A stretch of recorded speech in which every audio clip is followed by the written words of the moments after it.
दोस्तों RRB junior engineer examinations के लिए अब अभी कुछ घंटे का ही समय बचा हुआ है और कल आपका दो शिफ्ट में एग्जामिनेशन है, एक मॉर्निंग शिफ्ट में और एक आफ्टरनून शिफ्ट में। उम्मीद करते हैं कि अब आपकी सारी तैयारी पूरी हो चुकी होगी। मैंने और दीपा मैम ने इलेक्ट्रिकल इंजीनियरिंग में आपको भरसक प्रयास किया पूरे तरीके से सारे के सारे सब्जेक्ट्स को पूर्णतया रिवाइज करवाने का। इसी तरीके से सिविल और मैकेनिकल इंजीनियरिंग में भी रिस्पेक्टिवली मैराथन सेशंस प्लान की गई। आप देख भी सकते हैं हमारे पीछे अभी मैकेनिकल इंजीनियरिंग की एक मैराथन सेशन आज शाम को होने भी वाली है। इसके अलावा सारी क्लासेस ऑलरेडी हैं, लेकिन अब समय नहीं है, यूँ कह लीजिए कि अब समय नहीं है मैराथन सेशंस को देखने का।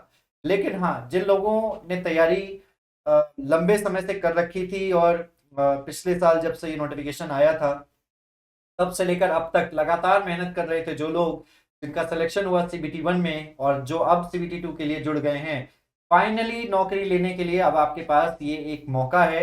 मैं ये नहीं कहूंगा कि एक आखिरी मौका है, क्यों नहीं कहूंगा वो मैम बताएंगी, क्योंकि 2025 में फिर से मैम।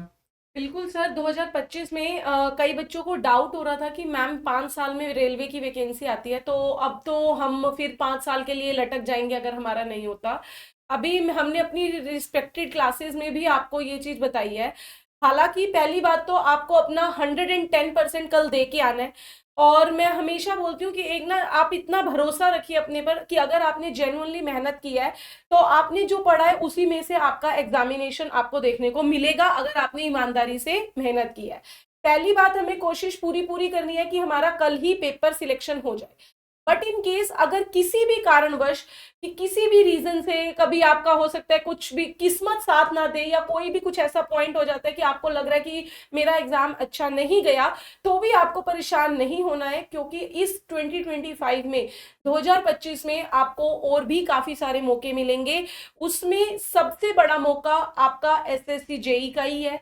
और दूसरा, जैसा कि आपने देखा होगा रेलवे का भी 2025 की एएलपी की वैकेंसीज तो रिलीज हो गई हैं, तो हम बहुत जल्दी उम्मीद करते हैं कि हमें जेई की भी वैकेंसी देखने को मिलेगी इसी 2025 में। हमें अगली 2025 के मतलब ये लगा लीजिए 5 साल का इंतजार नहीं करना पड़ेगा, इसी साल में दोबारा वैकेंसी देखने को भी मिलेगी।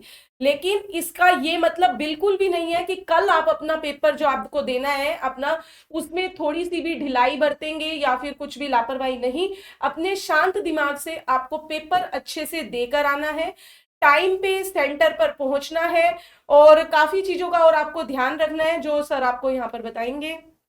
देखिए, इंस्ट्रक्शन में बहुत सारी चीजें लिखी हुई होती हैं कि गेट क्लोजर टाइम से पहले पहुंचना है। आप एक इंजीनियर हैं, मुझे आपको बताने की ज्यादा आवश्यकता नहीं होनी चाहिए कि आपको कितने समय पहले पहुंचना है। तो आप रिस्पेक्टिवली गिवन टाइम पर पहुंच जाएंगे। गेट क्लोजर होने से पहले पहुंच जाना चाहिए। कई बार आपने देखा होगा बहुत सारे लोग ऐसे वीडियोस भी बहुत सारे लोग ऐसे वीडियोस भी बनाते रहते हैं कि एग्जाम सेंटर पर टीचर्स को रिक्वेस्ट करना पड़ता है कि प्लीज अंदर ले लीजिए इन्हें, लेकिन वैसा काम आपको बिल्कुल भी नहीं करना है।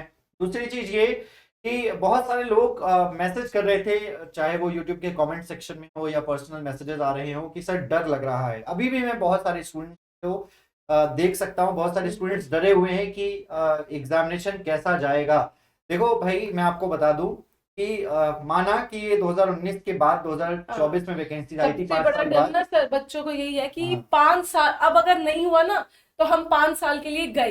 देखिए, ये हाँ, डर बहुत तो बना देखिए हुआ है। ये डरिए मत, क्योंकि 5 साल बाद भले वैकेंसी आई हूँ, लेकिन इस बार 2025 में थोड़ा सा एक पॉजिटिव होप मिली है कि रेलवेज ने एलपी का नोटिफिकेशन अनाउंस कर दिया और उसके बाद अब जूनियर इंजीनियर का मोस्ट प्रोबेबली अनाउंस कर देगी। ठीक है, भले ही कम वैकेंसीज आए, लेकिन एक बार फिर से आपको मौका मिलेगा। मैं तो ये आप सभी लोगों को कह सकता हूँ। लेकिन भले ही मौका ना मिले, मैं ये कहूंगा कि एसएससी जे 2025-26 भी है, तो डरना बिल्कुल भी नहीं है किसी भी प्रकार से। क्योंकि देखो, जितना आपने मेहनत की है उतना ही सभी लोगों ने ऑलमोस्ट मेहनत की है। सब लोगों के लिए, सभी के लिए सीबीटी 2 बिल्कुल एक जैसा ही है। अभी तक एग्जामिनेशन नहीं हुआ है, जिनका सेकंड शिफ्ट में है तो ऐसा नहीं होगा आपको कोई भी। मैं आप सभी लोगों को बता दूं, रेलवेज ने एक नोटिस भी जारी कर दिया था कि कोई भी जो है क्वेश्चन का डिस्कशन नहीं कर सकता, पहली शिफ्ट का कोई भी एनालिसिस नहीं कर सकता कि ये क्वेश्चन आए थे या ये क्वेश्चन आए थे। इवन हम भी नहीं कर सकते। तो आपको पहली शिफ्ट का पेपर हो जाने के बाद आइडिया सिर्फ वहां के जो स्टूडेंट्स बाहर निकलेंगे, सिर्फ उन्हीं से एक आइडिया लग सकता है। इसके अलावा बाकी किसी से आइडिया नहीं लग सकता, कहीं किसी यूट्यूब के माध्यम से आइडिया नहीं लग सकता। अगर ऐसा कोई करता भी है तो थोड़ा सा पता नहीं अब ये सही होगा कि गलत होगा। बट हाँ, जो है आप सभी लोगों को अपनी तैयारी पर भरोसा रखना है, किसी भी प्रकार से डरिए मत। देखिए अदर एग्जामिनेशन के कंपैरिजन में और अदर स्टूडेंट्स के कंपैरिजन में देखेंगे तो आप यार सीबीटी 1 क्लियर करके आए हैं। एटलीस्ट आपने वो एक पड़ाव पार कर लिया है जो बहुत सारे स्टूडेंट्स नहीं कर पाते। सीबीटी 1 क्रैक करना अपने आप में ही एक बहुत बड़ी उपलब्धि है, क्योंकि सीबीटी 1 में जितना नॉन टेक्निकल है उसमें इस नॉन टेक्निकल का सिर्फ मतलब ये जो नॉन टेक्निकल है 50% है, आधा है आप ये कह सकते हैं। फिजिक्स केमिस्ट्री वहां पर भी थी, यहाँ पर भी है, तो जितना आपने पहले फिजिक्स केमिस्ट्री के लिए क्वेश्चन अटेम्प्ट किए होंगे उससे कहीं ज्यादा या हो सकता है उतना आप यहाँ पर भी अटेम्प्ट कर ले जाएं। रही बात यहाँ पर जनरल अवेयरनेस की, तो जनरल अवेयरनेस आपका फर्स्ट स्टेज में भी था और यहाँ पर भी है। कुछ दो सब्जेक्ट ऐड हुए हैं, इन्वायरमेंट और कंप्यूटर। तो जैसा कि प्रीवियस ईयर पेपर मैंने देखा है रेलवेज का, कोई बहुत टफ क्वेश्चंस आपको कंप्यूटर में या एनवायरनमेंट में देखने को नहीं मिलते। बट फिर भी अगर 1% को मान लिया कि कोई ऐसे क्वेश्चंस आ भी जाते हैं तो आपको सिर्फ उन्हीं क्वेश्चंस को अटेम्प्ट करना चाहिए जो आपको आते हैं। और टेक्निकल में भी मैं यही कहूंगा कि आपको उसी क्वेश्चन से शुरुआत करनी चाहिए जो क्वेश्चन आपको आते हैं।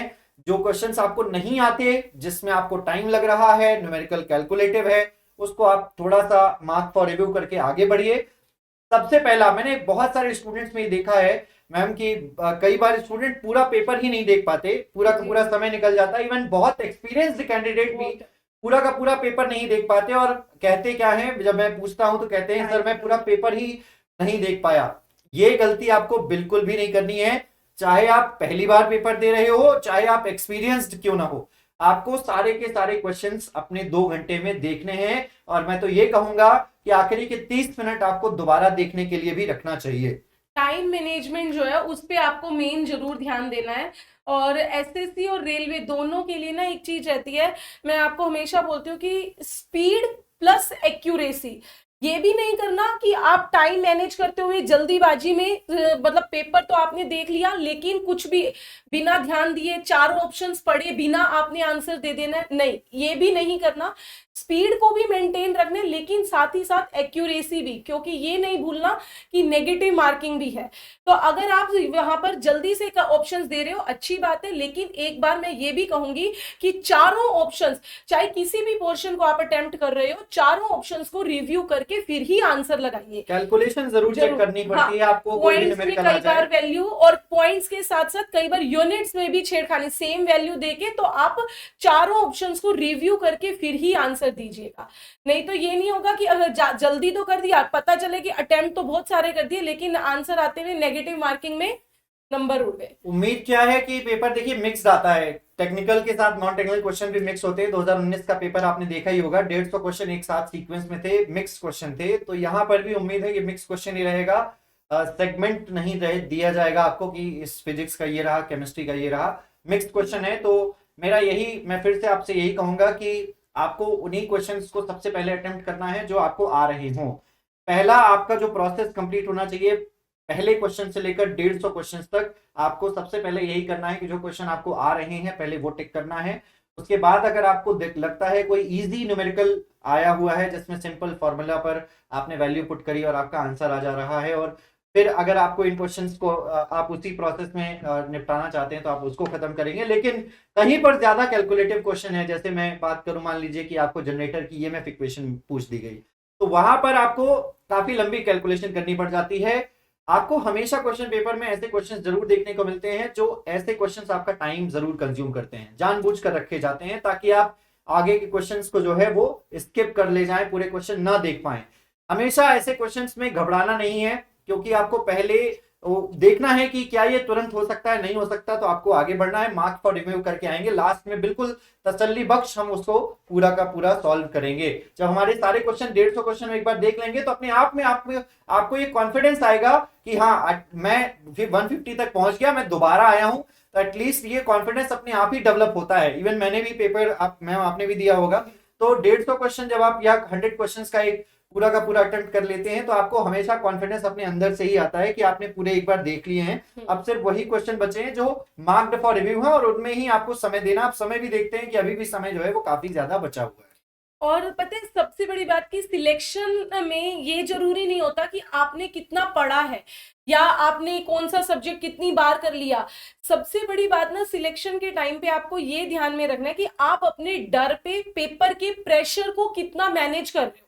कई बार क्या होता है आता हुआ क्वेश्चन बच्चा गलत करके आता है, उस चीज से आपको बचना है, उस चीज पे काबू करना है। जो ये अभी आप लोगों का आ रहा है ना कि मैम डर लग रहा है, मैम डर लग रहा है, वो डर ना यही सबसे बड़ा आपका प्रॉब्लम क्रिएट करेगा कि आपको आता हुआ ही गलत होगा। बाद में फिर आप कहोगे अरे मैम ये तो आता था, गलती से गलत हो गया। तो वो गलती सुधारने का मौका ना वहां कहीं नहीं मिलना। तो आपको सिर्फ और सिर्फ इतना ध्यान में रखना है कि जितना आपने पढ़ा है उसमें से ही ज्यादा से ज्यादा आपको पेपर देखने को मिलेगा। अगर पेपर मुश्किल है तो वो सबके लिए मुश्किल है, सिर्फ आपके लिए नहीं। अगर आसान है तो सबके लिए आसान है। जितना आपने पढ़ा है शांत दिमाग से रिलैक्स होके पेपर को दे के आइएगा।